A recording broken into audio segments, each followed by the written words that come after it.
Hari ini, dunia internasional diguncang oleh sebuah serangan militer gabungan yang belum pernah terjadi sebelumnya. Serangan itu datang secara tiba-tiba, terkoordinasi, dan dalam skala yang mengejutkan.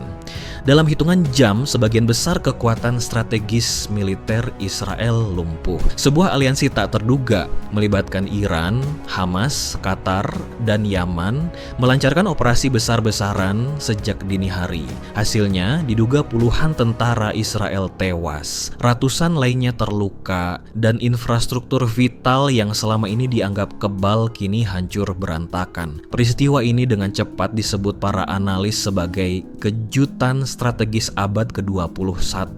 Tak ada yang membayangkan bahwa Israel dengan sistem pertahanan canggih dan reputasi militer yang kuat bisa begitu cepat ditundukkan oleh serangan simultan dari berbagai arah. Serangan dimulai tepat sebelum fajar. Radar Israel yang beroperasi di pangkalan utama mendeteksi puluhan rudal balistik yang meluncur dari arah Iran. Rudal-rudal itu merupakan kombinasi dari Shihab 3 dan Emad, jenis rudal jarak menengah dengan daya ledak tinggi. Iron Dome, kebanggaan sistem pertahanan Israel, langsung diaktifkan. Alarm serangan udara meraung di seluruh kota besar, membangunkan jutaan warga sipil dari tidur. Namun, kali ini pertahanan udara Israel tidak cukup cepat. Beberapa rudal berhasil menembus barisan pertahanan dan menghantam sasaran vital. Target terbesar adalah pangkalan udara Nevatim di Gurun Negev, rumah bagi skuadron jet tempur F-35 yang disebut-sebut sebagai pesawat tempur paling mahal di dunia. Ledakan besar terjadi, kobaran api melahap hanggar dan puluhan jet canggih terbakar sebelum sempat mengudara. Seorang perwira Israel yang selamat mengatakan kepada media lokal, "Kami tidak pernah membayangkan pangkalan sekuat Nevatim bisa jatuh hanya dalam satu serangan. Kami kehilangan aset paling berharga hanya dalam hitungan menit." Tak lama setelah itu, gelombang serangan kedua datang dari arah selatan. Dari Yaman, kelompok Houthi meluncurkan rudal balistik jarak jauh. Serangan ini diarahkan ke pelabuhan Eilat, jalur maritim vital Israel di Laut Merah. Beberapa rudal menghantam kapal perang Israel yang tengah bersandar. Ledakan mengoyak lambung kapal, menenggelamkan armada dalam hitungan detik. Kobaran api terlihat dari kejauhan, sementara para pelaut berusaha menyelamatkan diri. Serangan ini bukan hanya menghancurkan kapal-kapal perang, tetapi juga memutus jalur suplai penting Israel. Dengan lumpuhnya armada laut, Israel kehilangan kemampuan untuk memproyeksikan kekuatan militer melalui jalur maritim. Analis maritim menilai ini adalah pukulan paling telak terhadap angkatan laut Israel dalam beberapa dekade terakhir. Jika serangan udara dan laut sudah melumpuhkan Israel, maka serangan darat membuat situasi semakin kacau. Dari jalur Gaza, Brigade Izzadin Al-Qassam, sayap militer Hamas, menjalankan operasi infiltrasi. Dengan memanfaatkan jaringan terowongan bawah tanah yang selama ini menjadi momok, ribuan pejuang menyusup ke wilayah Israel. Mereka muncul di dekat kota-kota perbatasan seperti Sderot, Ashkelon, dan Netivot. Pertempuran sengit pecah di jalanan kota. Pasukan IDF yang berpatroli dikejutkan dengan serangan jarak dekat. Ledakan granat dan tembakan senjata otomatis menggema, membuat warga sipil berhamburan mencari perlindungan. Laporan awal menyebutkan ribuan tentara Israel terjebak dalam baku tembak. Banyak dari mereka kehilangan kontak dengan unit komando, membuat situasi semakin membingungkan. Seorang warga Netivot mengatakan kepada stasiun TV lokal, "Kami terbangun oleh suara ledakan. Saat keluar rumah, kami melihat pejuang bersenjata sudah berada di jalan-jalan. Tidak ada tentara yang bisa membantu." Namun, kejutan terbesar justru datang dari medan yang tidak terlihat, dunia maya. Dari Doha, Qatar, sebuah operasi cyber warfare dilancarkan. Serangan ini melumpuhkan seluruh jaringan komunikasi IDF, satelit militer tidak berfungsi, drone pengintai kehilangan kendali, dan radio komunikasi mati total. Unit-unit pasukan Israel seakan menjadi buta dan tuli.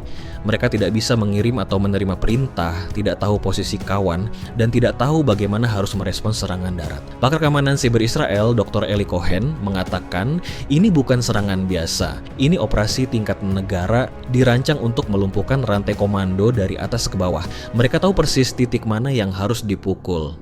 Dengan runtuhnya sistem komunikasi, pasukan Hamas berhasil bergerak lebih leluasa, memperluas serangan mereka tanpa perlawanan yang berarti. Di Tel Aviv, Perdana Menteri Israel menyampaikan pidato darurat. Dengan wajah tegang, ia menyebut hari ini sebagai hari tergelap dalam sejarah Israel. Ia mengumumkan keadaan darurat nasional dan bersumpah akan melakukan balasan militer besar-besaran. Namun, di lapangan, kenyataan jauh berbeda. Rumah sakit penuh sesak dengan korban. Tenaga medis kewalahan. Banyak pasien dirawat di lorong-lorong dengan peralatan seadanya. Kementerian Kesehatan Israel merilis data mengejutkan. Puluhan tentara tewas, sementara ratusan lainnya luka-luka. Angka ini memecahkan rekor sebagai kerugian militer terbesar yang pernah dialami Israel dalam sejarah modern. Para keluarga menangis di depan rumah sakit mencari kabar anggota keluarga mereka. Tangisan bercampur dengan suara sirin ambulans, menciptakan suasana mencekam di seluruh negeri. Berita serangan itu menyebar cepat. Di New York, Dewan Keamanan PBB langsung menjadwalkan pertemuan darurat. Negara-negara barat seperti Amerika Serikat, Inggris, dan Perancis segera menyatakan dukungan moral bagi Israel. Mereka menawarkan bantuan militer dan kemanusiaan, meski belum ada tindakan langsung. Di sisi lain, beberapa negara di Timur Tengah memilih sikap hati-hati. Ada yang mengecam, ada pula yang diam. Namun di sejumlah kota, masyarakat turun ke jalan merayakan apa yang mereka sebut sebagai kemenangan besar atas Israel. Media internasional menyebut peristiwa ini berpotensi menjadi pemicu perang regional. Jika Israel memutuskan untuk membalas dengan menyerang Iran atau Qatar, konflik bisa meluas dan melibatkan lebih banyak negara. Para analis militer menyebut serangan ini sebagai kejutan strategis abad ini. Selama ini Israel dikenal memiliki kekuatan militer paling maju di Timur Tengah dengan teknologi pertahanan modern dan pasukan yang sangat terlatih. Namun dalam satu hari semua itu runtuh. Faktor keberhasilan terbesar aliansi ini adalah koordinasi. Serangan dilakukan dari udara, laut, darat, dan dunia maya secara simultan. Hasilnya, Israel tidak punya cukup waktu untuk merespons. Seorang analis dari London mengatakan ini bukan hanya perang. Ini demonstrasi bagaimana peperangan modern dijalankan, menggabungkan rudal, infiltrasi darat, dan cyber warfare dalam satu paket mematikan.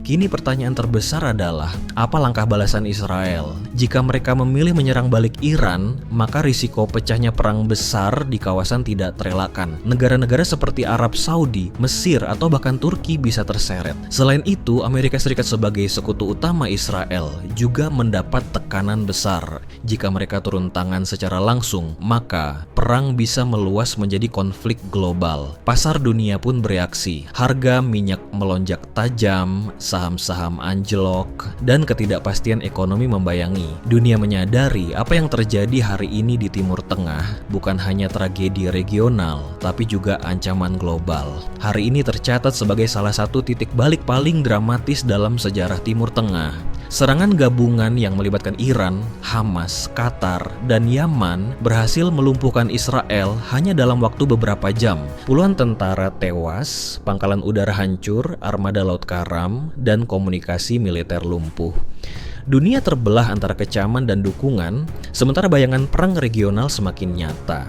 Satu hal yang pasti, peta politik dan keamanan di Timur Tengah tidak akan pernah sama lagi setelah hari ini. Dunia kini menunggu langkah Israel berikutnya, yang bisa menjadi penentu apakah konflik ini berhenti di sini atau justru melebar menjadi perang yang jauh lebih besar.